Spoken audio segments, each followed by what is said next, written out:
Mesdames, Messieurs, bonjour et merci de nous suivre une fois de plus à cette émission Entretien, un programme de la rédaction de Vox TV. Nous sommes aujourd'hui avec le président de l'Union nationale des opérateurs économiques du Congo, M. El Hadj Abdoulaye Djibril Bopaka. Avec lui, nous ferons le tour de plusieurs questions économiques dans notre pays. Mais avant tout, Monsieur le Président, bonjour. Bonjour.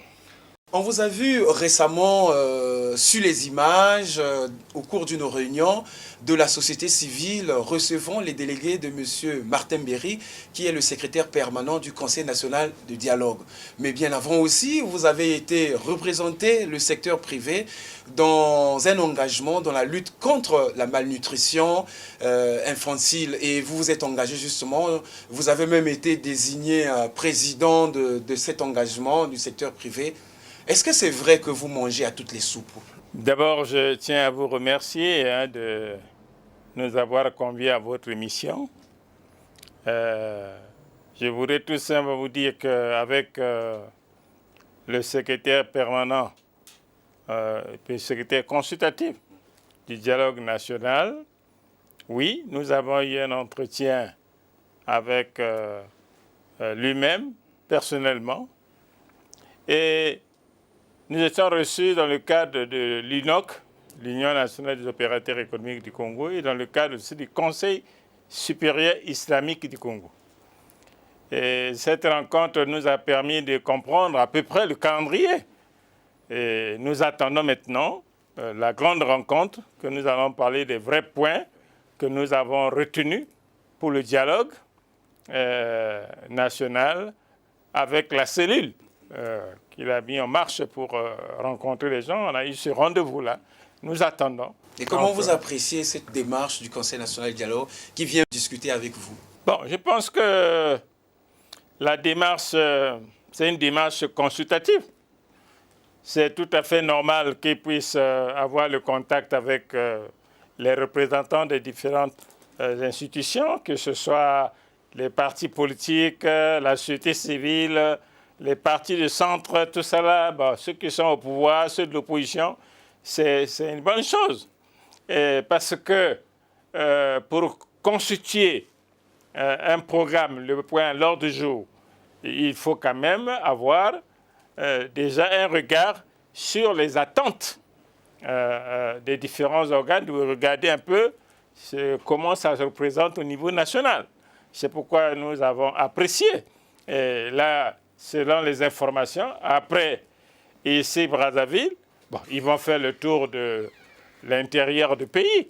Et en faisant le tour de l'intérieur du pays, c'est pour prendre aussi le point de vue de tous ceux qui sont à l'intérieur, au lieu de faire des gens qu'on faisait avant. Bon, on se retrouve dans un département, on discute et puis voilà, bon, ça touche tout le pays. Je pense que c'est une démarche consultative encourageante.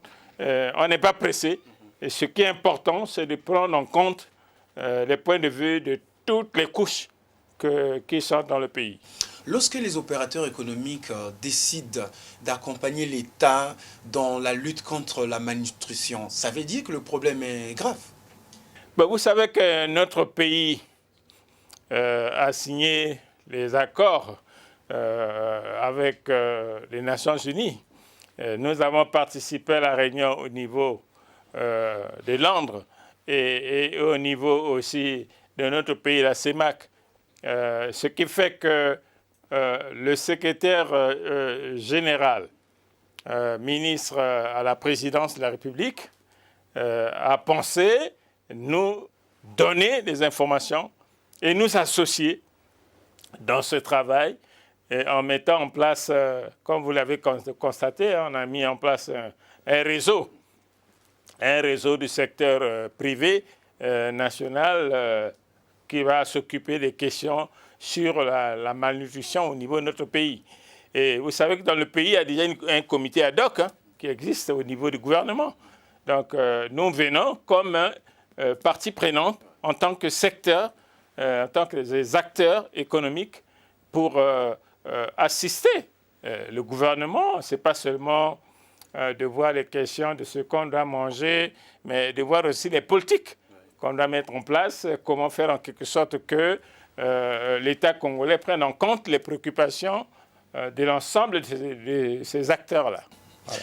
Merci pour ces deux réponses qui nous jettent de plein pied dans notre émission. Nous allons parler de l'économie, puisque vous êtes le président de l'Union nationale des opérateurs économiques du Congo.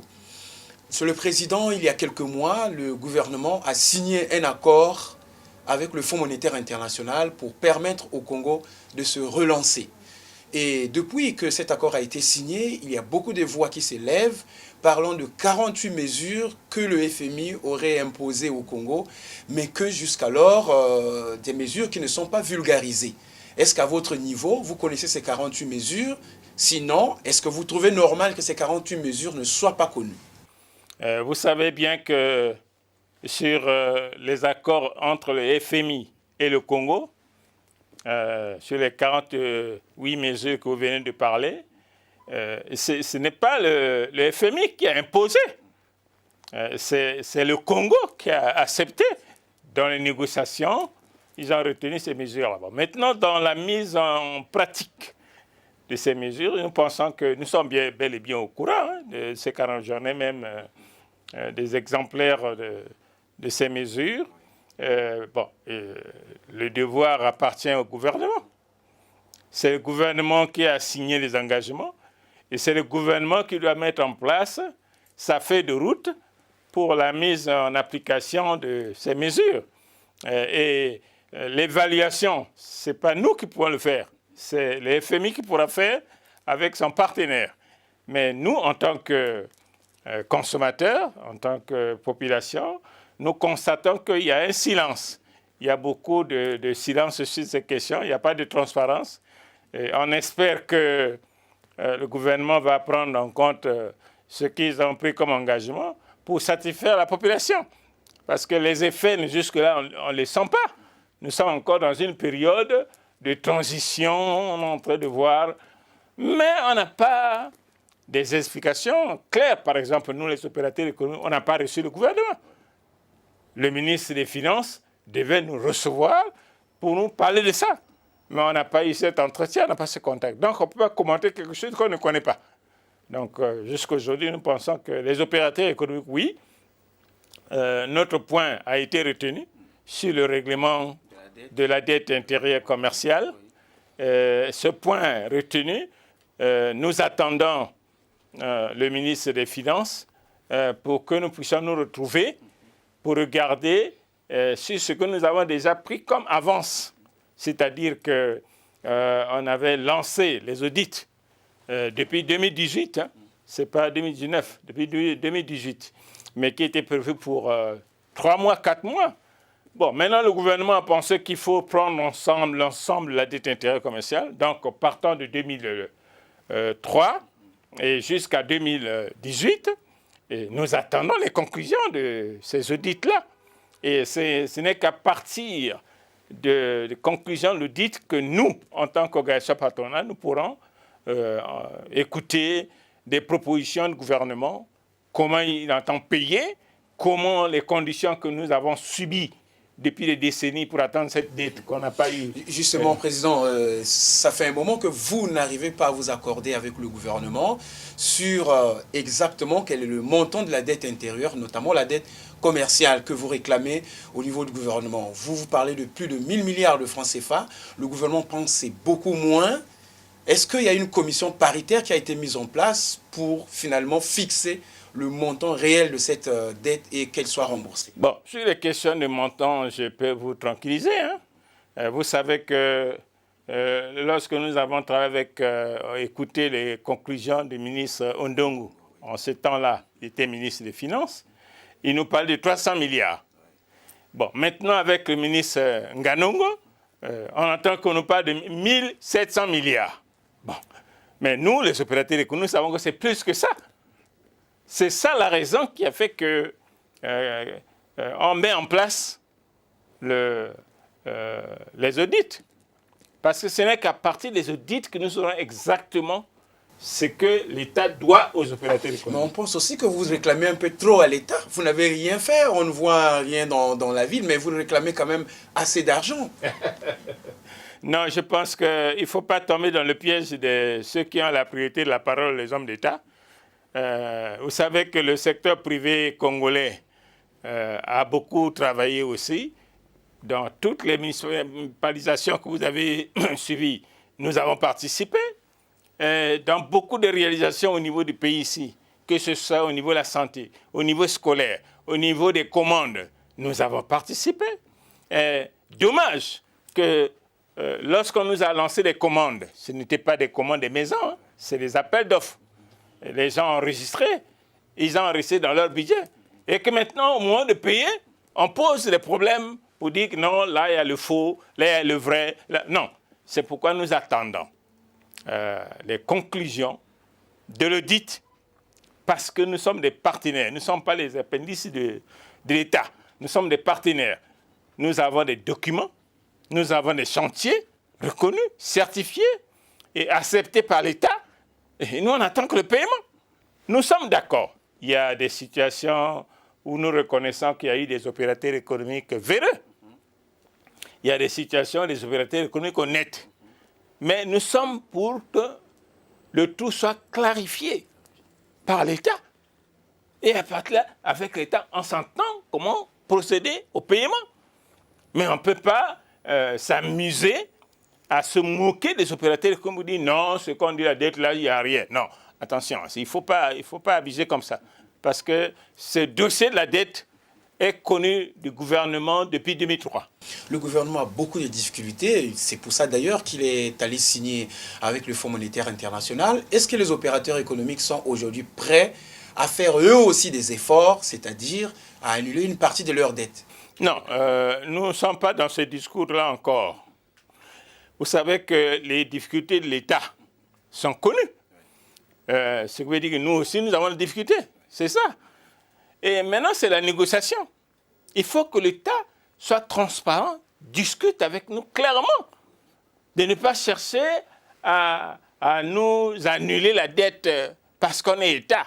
Non, il faut reconnaître la dette correctement comme l'État a reconnu dans ses papiers. Et après, on se met sur la table, on discute. Donc, il ne faut pas qu'on marche sur nos intérêts. Donc, nous pensons que le vrai débat viendra après les résultats des audits. Évidemment, le traitement de la dette commerciale, donc la dette intérieure du Congo, fait partie aussi des 48 mesures que le FMI a donc demandé à la République du Congo d'exécuter. Monsieur le Président, le gouvernement a transmis la copie du budget 2020 au Parlement. Il est de l'ordre de 2175 milliards de francs CFA. Quelle est votre principale attente par rapport à ce budget-là? Qu'est-ce que vous attendez de ce budget? Bon, nous pensons que le budget 2020 doit tenir compte de tout ce qu'on a prévu dans le programme avec le FMI et de tout ce que nous avons prévu aussi dans le programme de PND. Parce qu'il y a le règlement de la dette, mais il faut voir aussi la possibilité de la reproduction des moyens. Mais vous savez que c'est difficile. Le PND, c'est quand même quelque chose de 15 000 milliards. Le budget, lui, c'est vrai qu'il est en 5 ans. Mais le budget, lui, c'est 2 000 milliards. Difficilement Exactement. à mobiliser. Il y a des priorités. Oui. Nous sommes dans une nation organisée. Il y a des priorités. Aujourd'hui, nous avons l'économie complètement bloquée. Tout ce qu'on a prévu dans le cadre de construction, soit des routes, des infrastructures importantes dans le pays, tout est stoppé. Bon, nous avons les dettes de ce que nous appelons les retraités. Nous avons les dettes au niveau des étudiants. Nous avons les dettes au niveau des opérateurs économiques. Et tout ça là, il faut mettre en branle pour faire en quelque sorte que tous ces partenaires-là se réveillent pour apporter leur contribution. Mais si aujourd'hui on parle avec les FMI, c'est bien prévu, hein, des mesures. Mais de l'autre côté, il y a des mesures que l'État aussi doit réduire. Donc, si l'État congolais ne réduit pas ses charges, bon, c'est comme si on fonctionnait normalement. Bon, on va continuer à pleurer. Le train de vie de l'État. Le train de vie de l'État. Le nombre des ministres, les parlementaires, les salaires des parlementaires. C'est tout ça. Vous voulez parler de tout ça? Vous me poussez de parler de ça. C'est ça le train de vie de l'État. Nous avons déjà parlé de ça clairement, du point du gouvernement. Mais comme le gouvernement fait semblant de ne pas voir la réalité, nous avons dit qu'il faut réduire le train de vie de l'État. En commençant d'abord à réduire les postes ministériels. Oui. Avant, j'avais proposé les salaires. On ne sait pas si on a réduit. Comme on ne communique pas. Bon. Les postes ministériels, il faut réduire. On est à 30 et quelques ministres. C'est trop pour le Congo. Lorsqu'on veut parler de la ceinture de redressement économique, mon cher ami, il faut prendre des décisions courageuses. Qu'est-ce qui empêche au président de dire maintenant, c'est clair, pas prévu dans la liste des 48 points de FMI, bon, moi, dans mon souci national, j'ai réduit le gouvernement. Je fais le regroupage des départements. On a déjà connu ça dans ce pays. Lorsqu'on a connu le PAS ici dans ce pays, on a connu ces questions-là. Bon, qu'est-ce qui fait qu'on traîne là? Bon, si on réduit les ministères, ce qui veut dire que nous allons réduire les charges au niveau des ministres, au niveau des cabinets, beaucoup de choses qu'on a remplies là-bas. Bon, après on va passer maintenant sur d'autres questions, des dépenses. Ça va aussi permettre à regarder le réajustement de ces dépenses-là. Et ça va nous permettre aussi de réviser nos lois par rapport au fonctionnement de notre pays, que ce soit sur le plan commercial, que ce soit sur le plan forestier, que ce soit sur le plan agricole, qu'on regarde les questions concrètement. Mais il apparaît que, Monsieur le Président, que le gouvernement aussi sait que vous êtes en difficulté, le gouvernement sait que vous connaissez une situation difficile. Au cours du Conseil de ministres, le chef de l'État, lui-même personnellement, d'après le compte rendu du Conseil de ministres, a pensé que vous étiez un peu l'objet de plusieurs pressions fiscales. Et on pense qu'il faut desserrer un peu. Comment vous accueillez-vous cette mesure? Mon frère, vous savez que lorsque nous avons suivi ça à la télévision, je dis enfin. Enfin, le président de la République a touché du doigt la réalité que subissent les opérateurs économiques. Donc pour nous, d'abord, nous tenons à remercier le président de la République qui a pensé à ce secteur-là qui subit chaque fois des menaces, des tracasseries, des fonctionnaires véreux. Il y a des fonctionnaires honnêtes, mais il y a des fonctionnaires véreux qui en profitent de la crise pour remplir leurs poches, pas pour remplir le trésor. Parce que l'argent qu'ils vont prendre, c'est la parafiscalité, c'est les taxes inventées. Et lorsqu'ils touchent l'argent, parce que l'opérateur économique il est faible, lorsqu'on voit ces gens-là venir dans votre magasin, bon, vous tremblez. Et vous êtes obligé de donner ce qu'ils vous demandent. Et souvent, ces opérations se passent les jeudis, les vendredis, et terminées. Comme ça, samedi, passe bien le bon week-end. Donc, je pense vous savez tout ça, en fait. Nous savons, mais nous avons toujours informé le gouvernement. C'est pourquoi j'ai dit que... Mais le gouvernement a attendu que le président parle. Le Premier ministre, les ministres qui sont là, ils savent. Quelles sont les sanctions qu'ils avaient déjà prises pour arrêter ça? Vous ne dénoncez pas.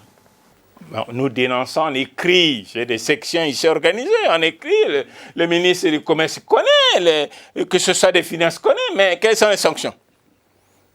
Vous savez ce qui se passe au Trésor, vous savez ce qui se passe avec ceux qui parlent des affaires immobilières, vous savez tout ce qui se passe là-bas, que ce soit au niveau de la pêche, partout. Mais où sont les sanctions? Le problème dans ce pays, nous souffrons ici, le président doit savoir que la sanction est complètement écartée. Sinon, c'est un petit pays, mais vous laissez chaque fonctionnaire agir à sa façon. Les autorités sont là, ils ne peuvent pas sanctionner. Pourquoi? Ou ce sont des frères, ou ce sont des militants, ou c'est quoi? Bon, ce qui fait que le pays va dans l'eau. Donc nous saluons la démarche prise par le président et que nous allons l'accompagner et nous voulons que le gouvernement se réveille et entendre des sanctions. Et concrètement, qu'est-ce que vous pensez? Comment ça doit se faire? Qu'est-ce que vous attendez par rapport à cette annonce faite au cours du Conseil des ministres? Non, mais cette annonce fait que le gouvernement doit coopérer avec nos syndicats. Vous ne voulez plus payer les taxes? Vous voulez qu'on nous payons les taxes qui sont reconnues par l'État. Ce qu'on pleure là, il s'agit de la parafiscalité. C'est-à-dire, les taxes ne sont pas enregistrées par l'État. On vient vous voler. Et on vient comme nous intimider pour remplir leur poche. Ça ne va même pas la caisse d'État. Remplir leur poche. Et ça, on le vit ici, les commerçants souffrent. En dehors de ça, vous avez encore les motards qui vous attendent après le péage. Il faut payer.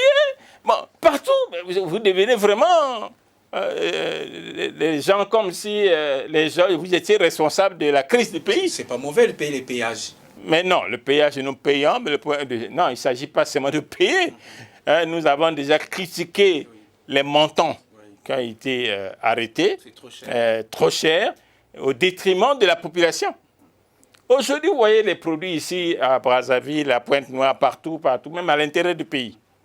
C'est parce que le commerçant est obligé d'augmenter le prix par rapport aux dépenses qu'il fait, aux charges de péage et tout le reste. Est-ce que ce n'est pas fantaisiste aussi? Parce que le prix du péage a augmenté, aussitôt le prix du sac de ciment augmente, du sac de riz, de la boîte de sardines a augmenté. Est-ce que parfois ce n'est pas fantaisiste? Mais il n'y a pas de fantaisie parce que au même moment où on augmente le prix du péage, c'est au même moment qu'on amène aussi les marchandises. Et au même moment, la population subit. C'est parce qu'il y a trop de taxes. Tous les taxes qui courent derrière. Mais pourtant, vous avez eu des échanges avec le Premier ministre, le gouvernement, autour de cette question. Ah, le pauvre Premier ministre, je ne sais pas si, avec tout ce qu'on dit, c'est un problème. C'est un problème. Je pense que nous avons autre chose à faire pour ramener le pays. Il faut que la conscientisation nationale soit bien établie et que chaque département se rende compte de la situation économique du pays, apporte sa contribution. Aujourd'hui, les opérateurs économiques sont devenus vraiment les ennemis des fonctionnaires véreux. C'est là qu'ils peuvent aller gagner l'argent. Alors que nous faisons en quelque sorte qu'on essaie de faire vivre la nation. Aujourd'hui, le secteur du commerce, c'est le privé, ce n'est pas l'État. Le transport, c'est le privé. Le tourisme, c'est le privé. La forêt, c'est le privé. Tout ce que je veux, c'est le privé. Donc les gens ne comptent que sur ce privé-là, ils mettent la main partout. Et ce n'est pas normal. Il faut sanctionner. Si vous avez des gens, des contrôleurs ou bien des vérificateurs qui vont faire n'importe quoi, il faut les exposer. On n'a pas besoin de les protéger. Et tout ça là, si vous avez des chefs là-bas qui ne veulent pas sanctionner, on va aussi les exposer. Monsieur Bopaka, quelle est aujourd'hui la situation d'un opérateur économique congolais quand on sait qu'il y a la crise, beaucoup de sociétés ont fermé, il y a aussi la pression fiscale sur vous. Quelle est aujourd'hui la situation d'un opérateur économique? Quel est le portrait robot qu'on peut faire d'un opérateur économique congolais aujourd'hui? Bon, vous êtes à genoux ou bien debout? Je pense que la situation de l'opérateur économique, c'est complètement comme la situation du pays. Il est affixé, il est traqué, il n'y a rien qui rentre, il se bat pour faire son commerce au lieu d'attendre les factures de l'État. C'est ça qu'on parle des activités hors pétrole. Mais là, maintenant, tout ce qui sort des fonctionnaires vient toucher cette activité de hors pétrole et ça nous met mal à l'aise. Et ce que vous constatez, même les investisseurs ne se bousculent pas de venir au Congo parce qu'il y a trop de taxes. Trop de taxes, mon frère. Chaque fois, on dit au gouvernement, lorsqu'on parle de réduire ces taxes, ça bloque. Alors, on se dit, mais est-ce que nous avons un gouvernement qui suit les questions économiques ou pas? Alors, si vous voulez tuer encore le secteur privé, après avoir tué déjà l'État là-bas, mais c'est compliqué. Je pense que la situation des opérateurs économiques du Congo, c'est une situation, on ne peut pas dire de décès, mais à l'agonie. Et là, il y en a d'autres qui n'attendent que d'être payés pour relancer leurs activités, sinon ils vont disparaître. Écoutez, là, je vous ai parlé d'une manière globale. Vous avez des commerçants, c'est un secteur de consommateurs directs.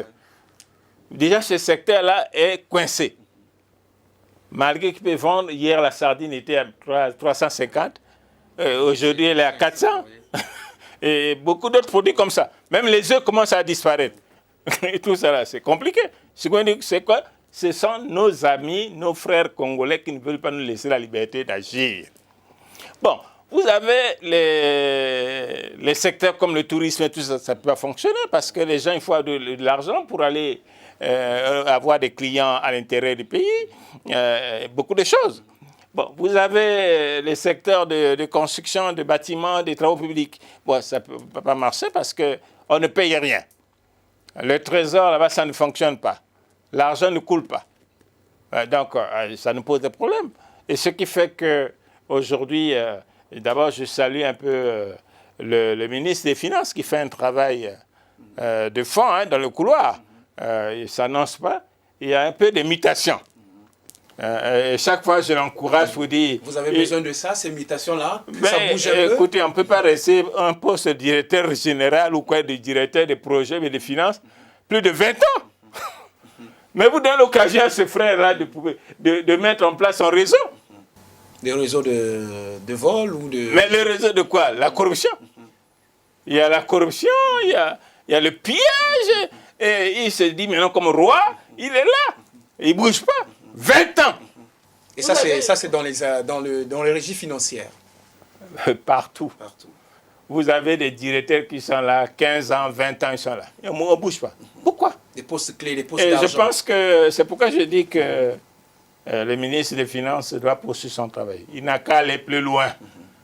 Il a déjà commencé d'autres secteurs, mais il reste encore des secteurs, la clé que je suis en train de regarder. Je vais entendre que demain, ils ne sont plus là. D'accord. Là, je dis, alors là, il a bousculé. Parce qu'il y a des poteaux où les gens ne peuvent pas bouger. Vous pensez qu'il en a les moyens d'aller jusqu'au bout? Ben écoutez, il y a eu des directeurs qu'on a enlevés ici, des directeurs généraux qu'on ne croyait même pas qu'on pouvait enlever. Mais quand même, il s'est battu, malgré parfois les interventions des services de sécurité ou des syndicats d'intimidation. Mais il a réussi quand même à agir. Donc je l'encourage.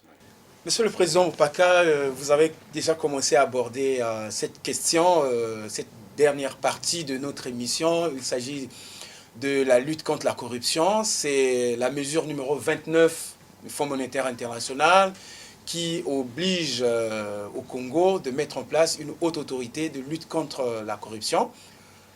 Est-ce que vous y croyez, vous, à la lutte contre la corruption? Personnellement, j'y crois. Personnellement.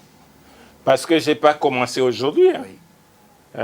Vous le savez, vous n'avez pas voulu beaucoup parler de ça parce que ça a touché peut-être vos amis.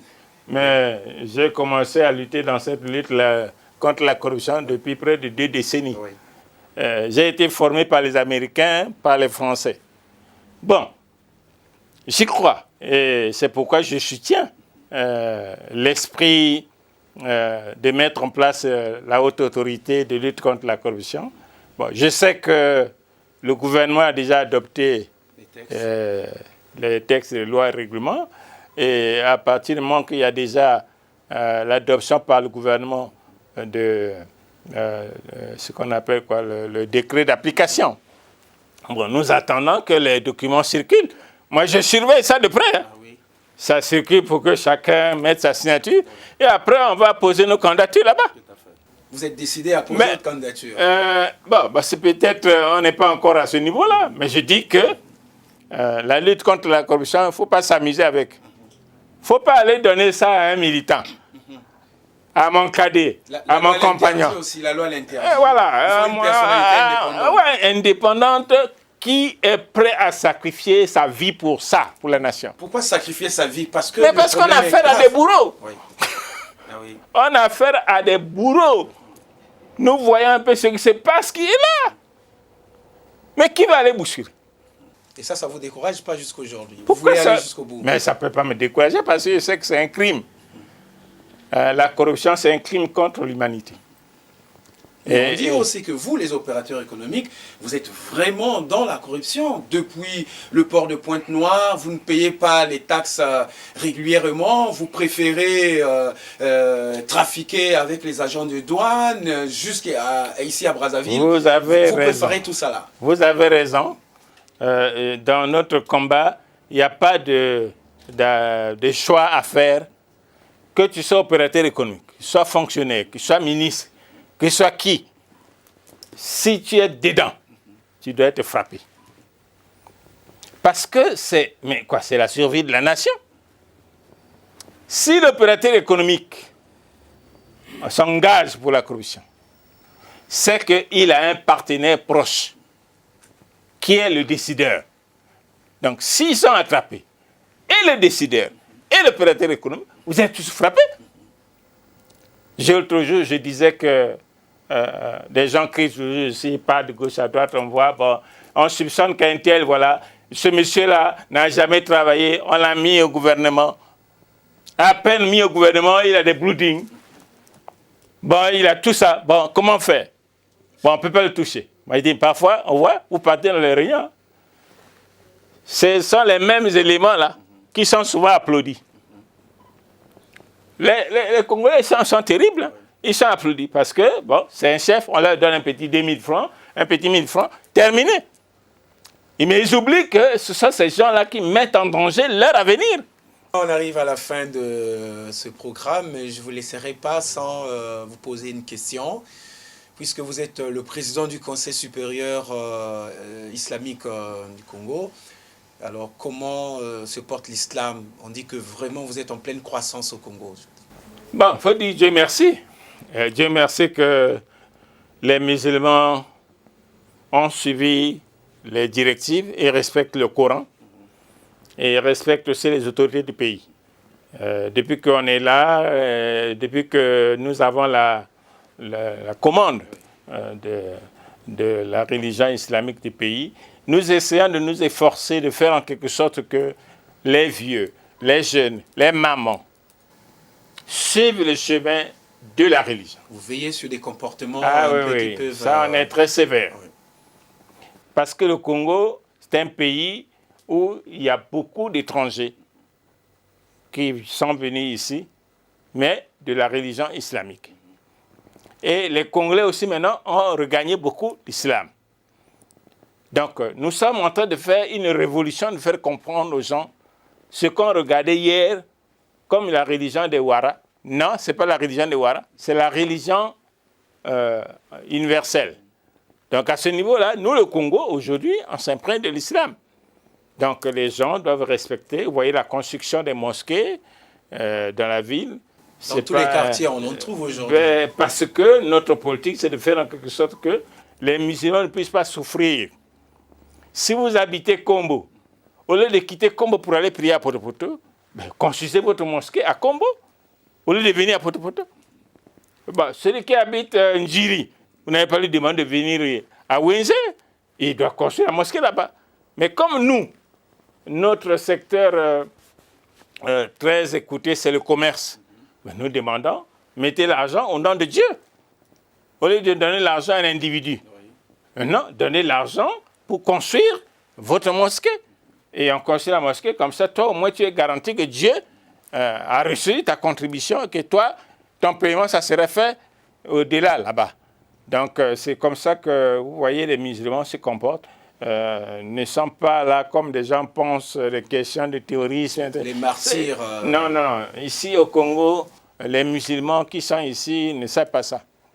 Je ne sais pas, mais jusqu'aujourd'hui, je pense que nous veillons au niveau des mosquées, malgré les provocations. Mais nous ne sommes pas là dans les messages qui peuvent pousser les gens à agir d'une manière désordonnée. Les musulmans sont des pratiquants, sont des gens de la religion, ils doivent respecter leur religion et respecter le pays, là où ils sont, et dans l'ordre. Et c'est pourquoi nous travaillons toujours avec les services de sécurité. Hein. Et ça, je ne cache pas. Celui qui va venir ici, il faut que je donne mon accord et je signale la sécurité. Et le nombre de jours qu'il va faire, on indique qu'on signale la sécurité. Mais celui qui vient comme ça, comme... introduire des messages qui ne sont pas bien, on le refoule.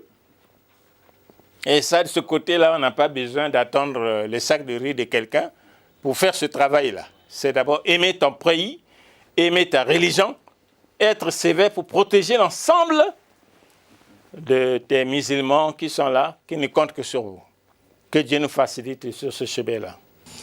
Merci, mesdames et messieurs. Nous sommes arrivés à la fin de cet entretien. Je vous rappelle, nous recevions M.